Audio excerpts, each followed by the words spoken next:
I buried 5 freebies last month, and here's exactly what I would build in their place. Instead of that extra long 47-page ebook, let's say I was a dietitian, I would build something like a 5-day bloat-free grocery list for those busy work from home moms. She finishes it, it gives her a really quick win, and she can then trust you for your advice going forward. Instead of that generic 5-tip PDF, if I were a fertility specialist with an audience with various symptoms, I would create a quiz, maybe identifying specific fertility blockers, and leads them to custom advice that can give them results a lot quicker. Now, instead of that, join my newsletter freebie where it's just a lead capture.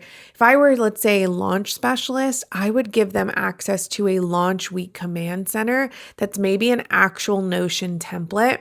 That's a real reason to hand over her email. The sign up box doesn't really give them much of a hook, but what this does give them is a view into what it would be like to work with you. Instead of that vault of like 40 templates, if I ran a social media agency, I would give a really detailed 60-second profile audit scorecard.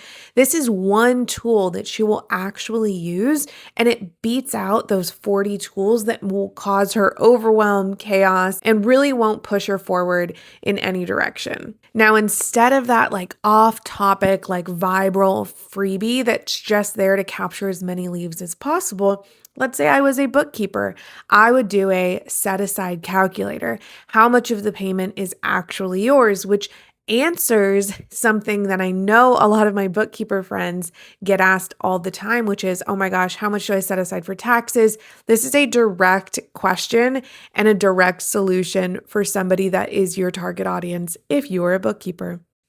Additionally, this also puts a special filter in place because it only really makes sense that she would be downloading this as long as she's getting paid. So it really filters out the buyers on its own. So each one of these is built backwards from what that person sells. And it really focuses on those small, specific, and finishable details that allows them to kind of build trust and understand the inside of your brain a lot faster than these kind of like endless resources. Tell me if this was helpful and share with somebody that you know is in one of these niches.